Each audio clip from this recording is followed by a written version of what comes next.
लेकिन फिर कहते हैं मोदी की गारंटी, नीतीश का विश्वास, ये सब बातें होती हैं ना।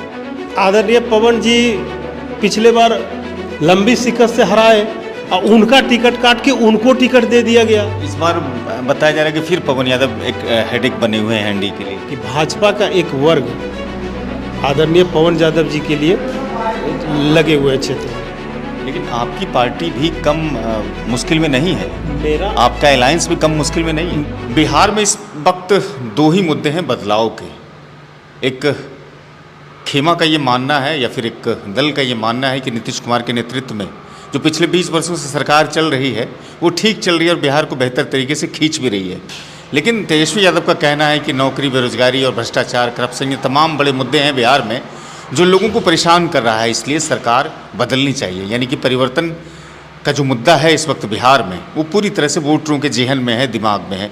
लेकिन इस बीच हम कहलगांव भी पहुँचे हैं जो कि बिहार विधानसभा का एक बहुत ही महत्वपूर्ण है और ये कहते हैं कि इस वक्त सबसे पेचीदा सीटों में से एक माना जाता है, चूँकि ऐसा एंगल यहाँ तैयार हुआ है जिनको समझना बहुत मुश्किल हो रहा है। तो क्या बिहार में बदलाव संभव है? कहलगांव में बदलाव संभव है? अगर संभव है तो कैसे संभव है?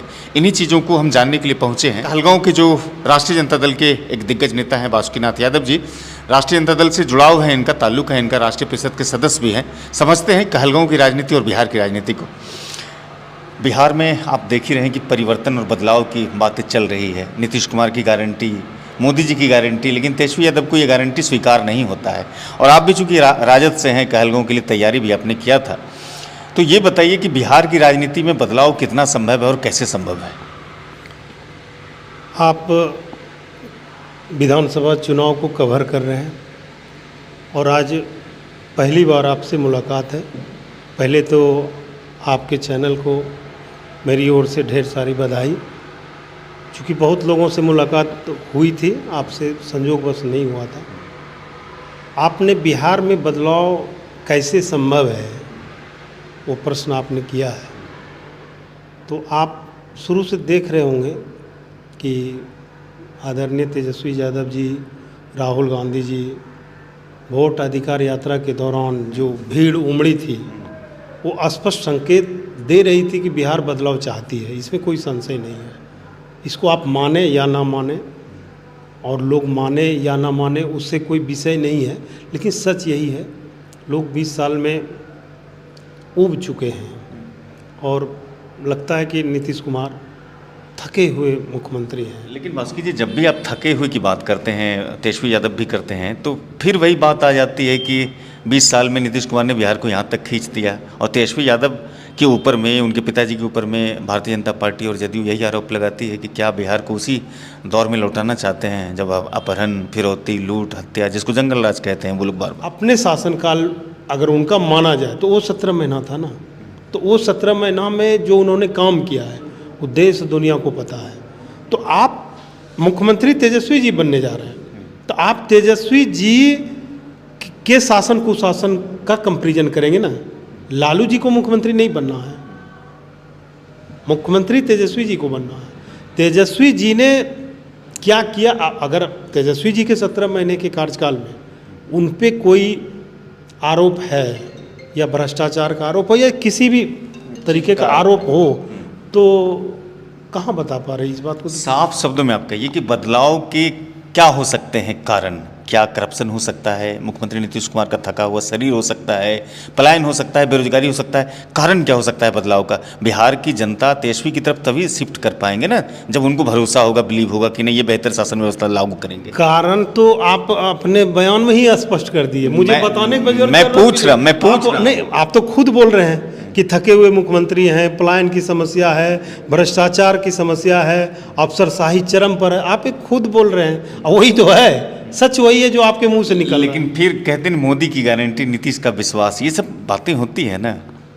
मोदी की गारंटी, नीतीश का विश्वास, मोदी जी को मुख्यमंत्री बनना है, मोदी जी को मुख्यमंत्री नहीं बनना। अलायंस में तो है, अलायंस में है, मैं मानता हूँ, लेकिन ये भी सच है कि कब तक आप पूरा जब इतिहास उठाएंगे तो किसी भी चीज़ का अंत होता है। सूर्योदय हुआ है तो अस्त होना है, इससे आप इनकार नहीं कर सकते कि अस्त नहीं होना है। आप लोग तो ऐसा बोल रहे हैं कि मतलब रिटायरमेंट का समय आ गया। समय है ही, समय तो है इसमें। अब कोई झुठलाए तो अलग बात है, रिटायरमेंट का उनका समय है, इसमें नो डाउट। अच्छा चलिए कहलगांव पर आते हैं। चूंकि आप भी टिकट चाहते थे लेकिन पार्टी ने आपको टिकट नहीं दिया, आरजेडी के यहाँ उम्मीदवार उतरे, कांग्रेस ने भी उतार दिया। और सबसे बड़ी बात तो कहलगांव में ये हो गई कि भारतीय जनता पार्टी ने टिकट काट दिया पवन यादव को, और यहाँ भी कहते हैं कि बदलाव होना चाहिए। ये चीज़ें किस तरफ लेकर जाएगी? बदलाव कैसे संभव है? चूँकि बदलाव की बात करेंगे तो पवन यादव जी का टिकट कट चुका है यहाँ पर। वही तो 243 विधानसभा में एक ऐसा कहलगांव विधानसभा हो गया कि इस विधानसभा का अगर वर्ल्ड में, विश्व में अगर चर्चा किया जाए तो विश्व में इसका उदाहरण मिलेगा नहीं। अब आप बोलेंगे कैसे उदाहरण नहीं मिलेगा? तो 45 साल के शासनकाल को जब हरा के एक नए लोगों को यहाँ का विधायक बना दिया गया, पवन यादव जी का, तो बदलाव मान लीजिए 5 साल उनके क्रियाकलापों का क्या बदलाव लेगी जनता, चूँकि उनका तो टिकट ही कट गया। और आप होता है ना कि एंटी इनकम से किससे लेगा, एंटी इनकम किन से लेगा लोग? 45 साल का तो लेके पवन यादव को बना दिया, पवन यादव उम्मीदवार ही नहीं रहे। तो अब तो सवाल है कि सब लोग वो भी बागी बन के लड़ रहे हैं। एनडीए के उम्मीदवार मुकेश जी हो गए, और मुकेश जी को आदरणीय पवन जी पिछले बार लंबी शिकस्त से हराए, और उनका टिकट काट के उनको टिकट दे दिया गया। ये भी हम लोग के राजनीतिक जीवन में पहली बार देखा। इस बार बताया जा रहा है कि फिर पवन यादव एक हेडेक बने हुए हैं एनडीए के लिए। हाँ निश्चित, चूँकि मेरा मानना है, जितना मैं अध्ययन कर पा रहा हूँ, कि भाजपा का एक वर्ग आदरणीय पवन यादव जी के लिए लगे हुए हैं क्षेत्र में। लेकिन आपकी पार्टी भी कम मुश्किल में नहीं है, मेरा आपका अलायंस भी कम मुश्किल में नहीं है। मैं स्वीकार करता हूं कि महागठबंधन से भी एक गलती हो रही है कि दोनों दल के उम्मीदवार हो गए हैं। ये सीट को बोला जा रहा था कि आसानी से जीत सकती थी अलायंस इंडिया।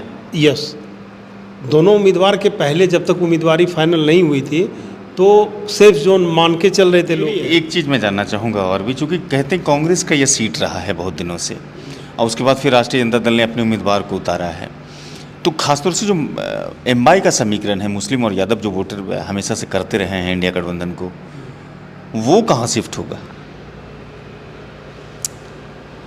कांग्रेस का सीट रहा, लेकिन गठबंधन धर्म में मेरा मानना है कि हो सकता है लोग सोचे होंगे कि लंबे अंतराल से हार हुई है, तो ये सीट मेरी पार्टी सोची कि मैं खुद लड़के आजमा लो। एक बड़े भाई होने के नाते आजमाए भी, लेकिन कांग्रेस ने भी नहीं माना। उन्होंने अपना एक होता है ना बंसावली सीट टाइप समझ के अपना उम्मीदवार दे दिए।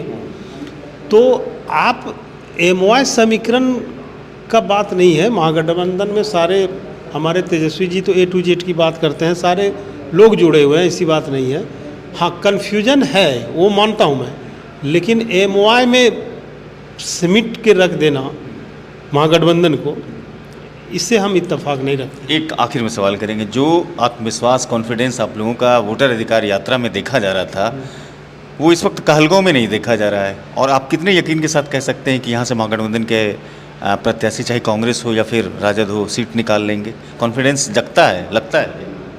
नहीं, कहलगांव में तो मैं पहले ही स्वीकार कर चुका हूँ कि इतना कन्फ्यूजन है, इतना कंट्रोवर्सी हो चुका कि सवाल सही बात है कि हम लोग देने की स्थिति में नहीं है कि क्या बोले और क्या नहीं बोले। जिस आशा और विश्वास से लोग तेजस्वी यादव जी को मुख्यमंत्री बनाना चाहते हैं, और आज भी चाहत है, लेकिन मैं तो आग्रह करूंगा कि नेतृत्व इतना, ऐसा क्या मजबूरी था कुछ सीटों पर पूरे बिहार में, क्या मजबूरी रहा कि ये अब कहते हैं कि ये एक स्ट्रेटेजी है हमारा, हमने जम्मू कश्मीर में, झारखंड में कई जगह पे मैंने चुनाव लड़ा है इसी स्ट्रेटेजिक से।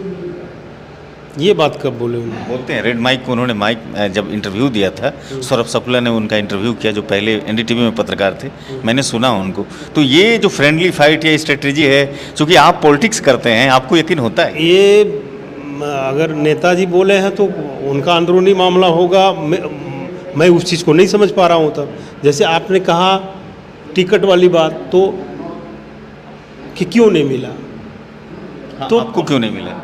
हाँ, तो वही बात है, सर्वे पार्टी करा रही थी, तेजस्वी जी बोल रहे थे कि आप लोग क्षेत्र में लगे रहिए, पटना में गणेश परिक्रमा नहीं करना है, हमारा टीम घूम रहा है, हम लोग स्वतः, मेरे पास आए भी थे, उन्होंने कहा कि संजय यादव MP साहब भेजे हैं, आप लोगों का नाम है उम्मीदवारी में, हमसे बात करके हो गए थे और बोले थे कि आप लोगों को बुलाया जाएगा।